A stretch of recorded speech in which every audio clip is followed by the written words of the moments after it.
Bonjour Maxime Amblard. Bonjour. Merci d'être avec nous. Alors vous êtes aujourd'hui sur notre plateau TV de Saint-Dizier car vous n'étiez pas disponible le jour du tournage au marché couvert de le Bar-le-Duc.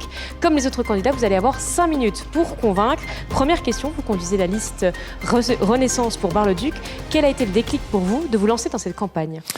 Ça a été la découverte avant tout d'une ville extraordinaire avec un potentiel énorme, une ville d'art, d'histoire et de savoir-faire, mais une ville qui depuis de trop nombreuses années malheureusement souffre d'un manque de vision et d'ambition qui la font mourir à petit feu. Et voir ce potentiel énorme, si incroyable, être sous-exploité et mourir au fur et à mesure du temps était un déchirement pour moi. Et donc ça a été la première conviction en quelque sorte que j'ai eue pour m'investir pleinement dans cette bataille des municipales qui, j'espère, sera victorieuse pour le Rassemblement national. Si on rentre dans le vif du sujet, votre programme, si on peut citer 3 mesures que vous voudriez mettre en place sur la ville de Bar-le-Duc, vous me répondez quoi ? Alors au-delà de 3 mesures, je dirais que c'est plutôt 3 axes, 3 directions politiques principales que j'aimerais mener. La première étant celle d'une ville sûre. Sûre, donc ça implique la protection. Aujourd'hui, Bar-le-Duc n'est pas épargné par le trafic de drogue, par les incivilités, par même les refus d'obtempérer, qu'on voit proliférer au fur et à mesure du temps. Et la sécurité étant la première des libertés, le Rassemblement national et moi-même avons à cœur que les villes que nous gérerons soient parmi les plus sûres de France. Pour cela, ça passera notamment par le renforcement de la police municipale en triplant quasiment les effectifs de police municipale qui sont aujourd'hui actuellement en poste sur Bar-le-Duc, en renforçant la vidéosurveillance, en la doublant, et également en renforçant l'éclairage public, parce que les vidéosurveillances dans le noir, ça ne sert pas à grand-chose. Bref, l'objectif est quand même là de faire de Bar-le-Duc une ville extrêmement sûre et d'avoir la meilleure réputation qui soit en termes de sûreté, notamment au niveau du Grand Est. Le deuxième axe, c'est de faire de Bar-le-Duc une ville dynamique, une ville qui attire de nouveau, qui attire à la fois des entrepreneurs, des commerçants, des clients aussi, et également des soignants. Et pour cela, il faut tout simplement lever le maximum les contraintes qui empêcheraient ces personnes-là de venir à Bar-le-Duc.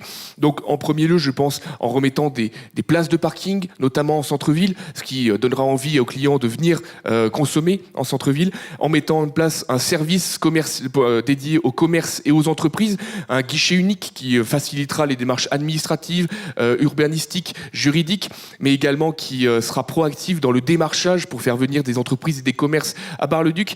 Et enfin, également, je dirais, d'appliquer à peu près la même chose pour ce qui est d'attirer des soignants, parce que malheureusement, Bar-le-Duc a un problème de désertification médicale. Et donc aujourd'hui, ce qui est important, c'est de lever les contraintes et de faire en sorte que Bar-le-Duc soit plus attractive qu'une grande ville.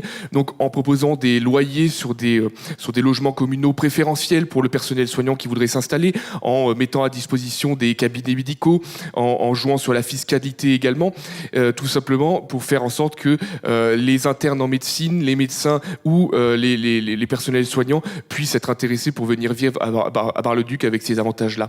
Enfin, le troisième axe politique portera sur la bonne gestion. La bonne gestion parce que tous les projets précédents ou tous les projets qu'on peut mener n'existeront jamais si nous n'avons pas les finances pour le faire.